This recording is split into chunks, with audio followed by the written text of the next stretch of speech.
I think that the idea of anyone's greatest hits collection is that the songs were meant to be bookmarkers, periods in time where people could look back on those bookmarks and say, this was this place and time in my life. Absolutely. I mean, if you come to see a Bon Jovi show, there's three generations of people that show up, and those songs probably mean something different, not only to every person, but to every different generation.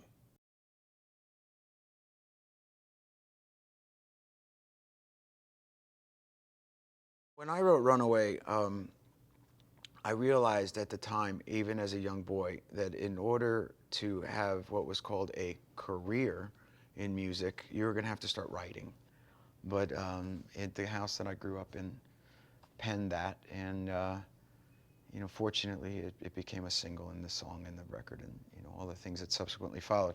But there was a social aspect, right from the outset. I was aware of my surroundings.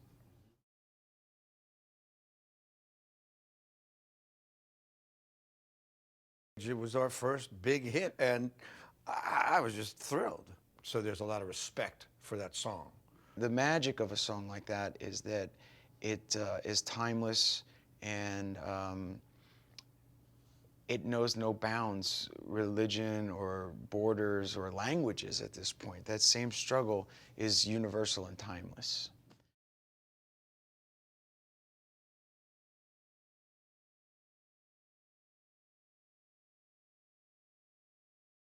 You Give Love a Bad Name? It's our first number one. Yeah, it was our first number one. I mean, we literally wrote it in my mother's basement, next to the washing machine,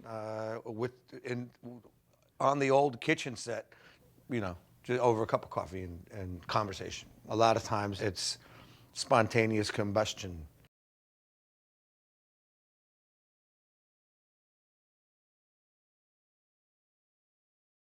I remember we wrote it in Vancouver. It was during the process in New Jersey.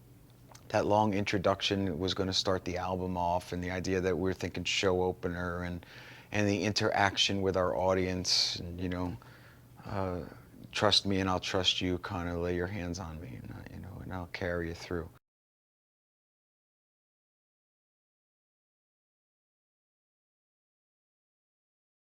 You know what? It's probably my favorite ballad that we've ever written, personally.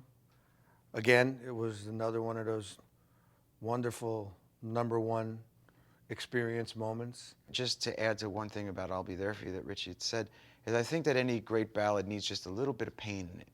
It can't be just I love you, yeah, I love you, baby, I love you, mama. It's got to be a little bit of pain in order to help you get that message across that,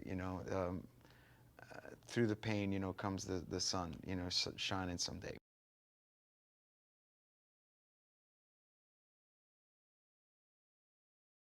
I remember one of the great compliments about Bad Medicine is Elvis Costello being on stage singing it, saying that what a great pop song it was, and for us as Costello fans, to have Elvis, say that and record, perform it was a huge thrill.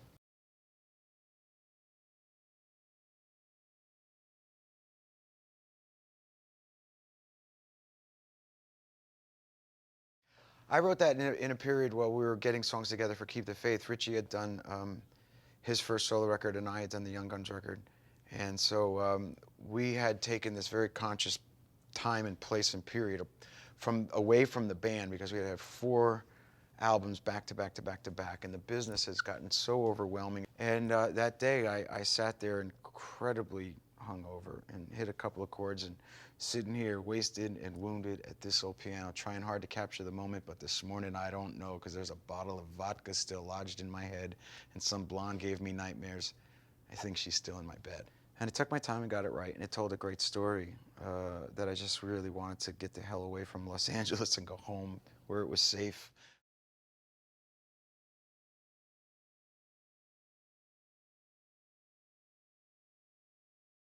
Song was a game changer. We didn't know at the time, but I knew the lyrical standpoint. And that song was taken on by so many different people from so many different walks of life that they said, no, no, no, it's my life. It had nothing to do with us any longer. It was their own life.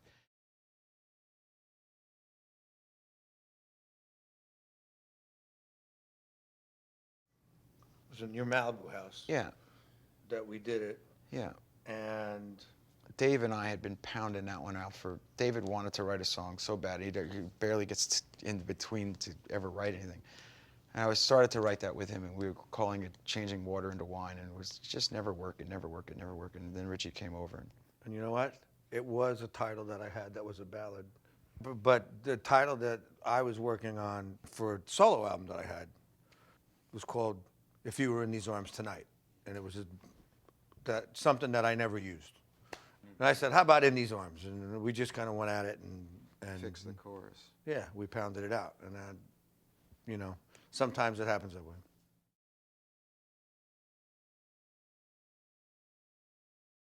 The whole Circle album with "Born to Follow," "When We Were Beautiful," "Work for the Working Man," um, looking around you at the time of the economic downturn on Wall Street and the banking crisis, the car crisis in Detroit, the election of what became our president.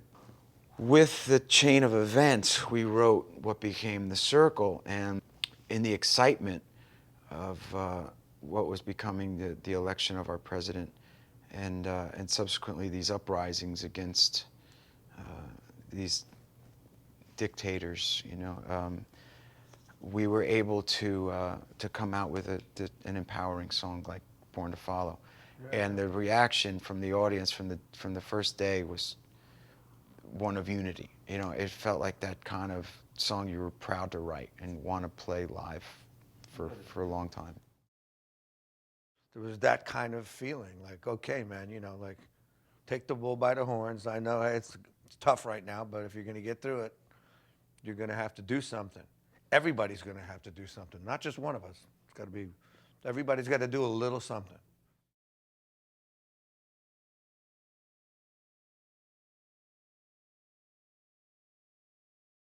Well, I know we wrote it in a day. It was pretty simple to write. Anyhow, one thing led to another.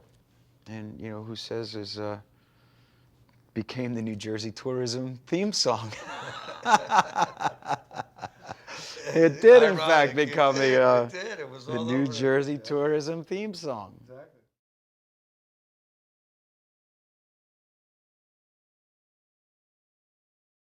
And it started out, "This ain't love, this is life." A little more harsh. It was a little bit harsh. Yeah. It was more like, "Hey, man, We're but coexisting. It still had that hope, like, this ain't love, this is life. You got to stick together." You know what I mean? Now we kind of loosened it up a little bit.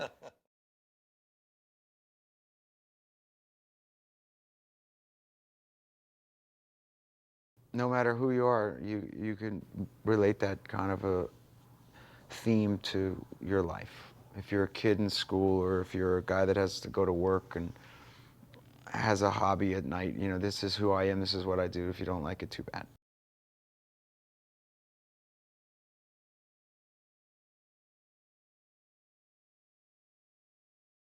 It sounds like a romantic title, but if you get into the lyric, it's very profound. It's actually, I don't know if it sounds like a romantic title because it's very Jersey. What do you got? And we'll- That's the way people, There you what's go. the name? What do you got? I like that better. What You do know you what? got? My profound theory. Let's cut that. Here's Let's this cut Jersey that. title. What do you got? Hey, what do you got, huh? I like that better. What do you got? Yeah. Hell with my Grammatically wrong.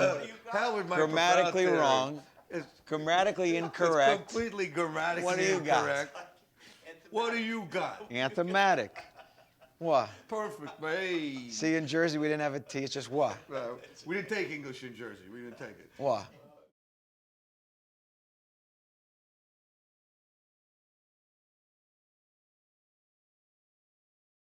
Ladies and gentlemen, our national anthem. When the day comes that we don't wake up again, that'll be the song that they write about in our obit. It's a road song. It came from a pure place at an innocent time. And it's something that when we perform it, it's honest every night. You sing it like it's the last time you're ever going to sing it. Can't argue with that one.